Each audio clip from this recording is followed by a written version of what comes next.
Well, welcome to this week's edition of Remote Rundown. We are joined here with a few of our Offit Kurman Labor and Employment attorneys, Veronica Yu, Russell Berger, and Sarah Sawyer. So just like the prior weeks, there have been plenty of changes relative to COVID-19 guidance. And there's some new guidance out since last week, since we spoke, mostly related to PPP and unemployment benefits. So why don't you tell us what you're hearing from clients and what the new guidance requires business owners and employers to understand about the relationship between PPP and unemployment benefits. One of the big issues that we're seeing has to do with certification for the PPP loan, which didn't seem to be much of an issue until a little less than a week ago. Under the PPP, you're required to make a certification as a business that current economic uncertainty makes this loan request necessary to support the ongoing operations of the applicant or of the business. But this week, the end of last week, the SBA came out with some guidance and a frequently asked questions document, and it's kind of become infamous now, at least in the on the websites that I look at. Frequently asked question number 31, and it talks about what that certification actually means.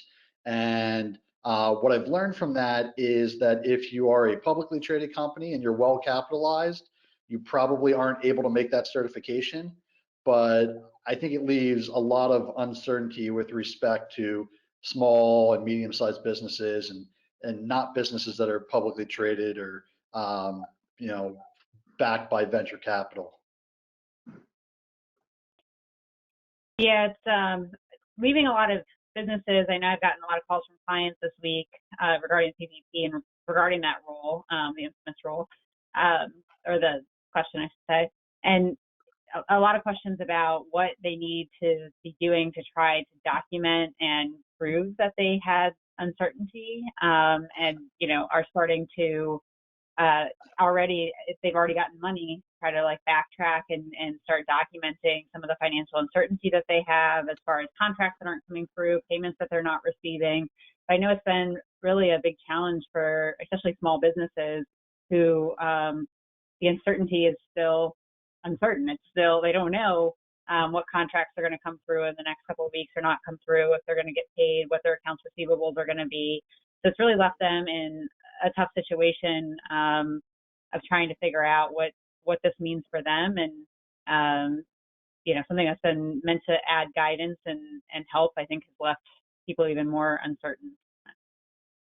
Yeah, I think with regards to the certification, a good practice would probably be writing a memo to yourself or to the file about what your financial situation was at the time you filed for the loan and what uncertainties there might have been. And I mean, that can be updated if necessary, but at least you have it from the time when you applied for the loan. And then I think this also previews that certification might be another thing for the forgiveness application. So I think organization and documentation is really important, like Sarah said. And some things that you could do to make sure that you're staying organized. I know we suggested it on one of our prior remote rundowns, but opening a separate bank account, which would create a very clean audit trail. But if you haven't done that, I think if you just keep very good records, a ledger of what you're using the funds for, and to help yourself to try and categorize what was a payroll cost and what was an other cost. And so if you have to, justify where your spending went, you won't have to worry about it. It'll already be organized there for you. Yeah, and I think it just leaves a lot of uncertainty. I mean, I think as lawyers, we generally want to have certainty and to have clearly defined rules so that we can advise our clients how to fit in to, the right side of those clearly defined rules. And I think this guidance in certain respects has made this a less clear rule, which makes it a little bit harder to determine whether you're the type of company that's permitted to get a PPP loan or not. So while, as Veronica said, I think it makes lots of sense to track what you're doing and to make sure that you have all your ducks lined up for forgiveness purposes.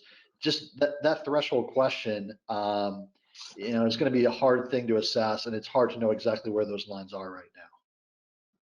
And I'll just add, this is kind of for the forgiveness component, but since the guidance that we were promised by April 26 never came for forgiveness, you might want to check in with your lender to see if they have any procedures in place that they could share with you.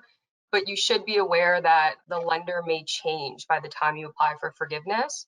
So I would just make sure to keep all your communications with the lender in writing. I think that's a good practice going forward as well. Yeah, definitely. What about challenges? You mentioned record keeping, different checking account, different records. How much of a challenge will the record keeping be for employers and business owners who have received some financial relief? Well, I think if you set it up in the beginning, it's the easier it is. To Veronica's point about opening the separate account and trying to keep tabs on everything that you're spending the money on. So the better system that you have in place in the beginning.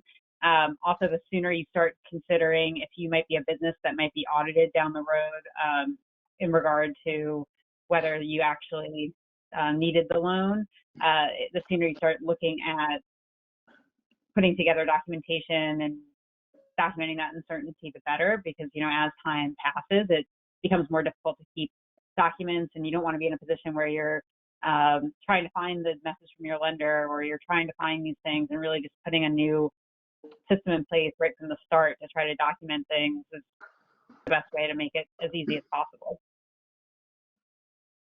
Okay.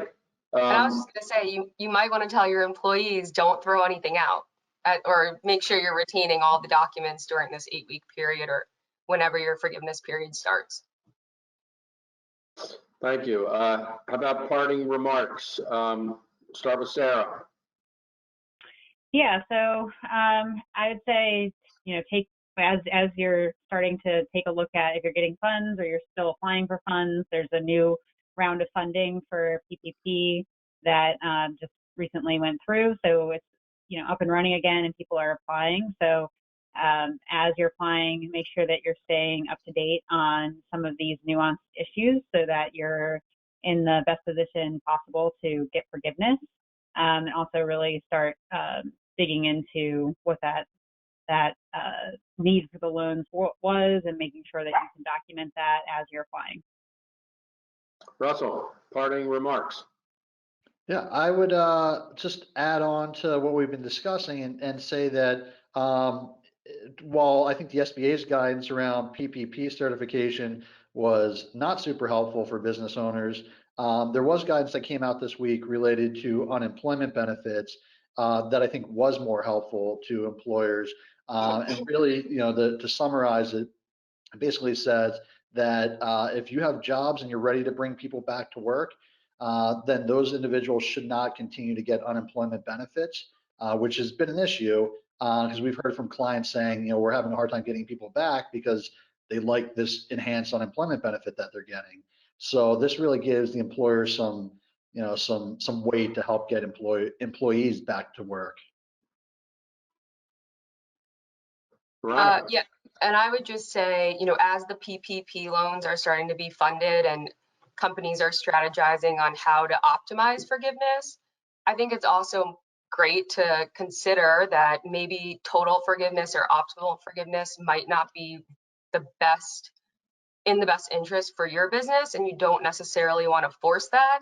And it may be worth considering taking advantage of the other benefits of PPP, which is the low interest rates and the deferral benefits for those loan funds. Great. Thank you all for your advice this week, and look forward to circling back with you next week for another edition of Remote Rundown. Thanks, Jim.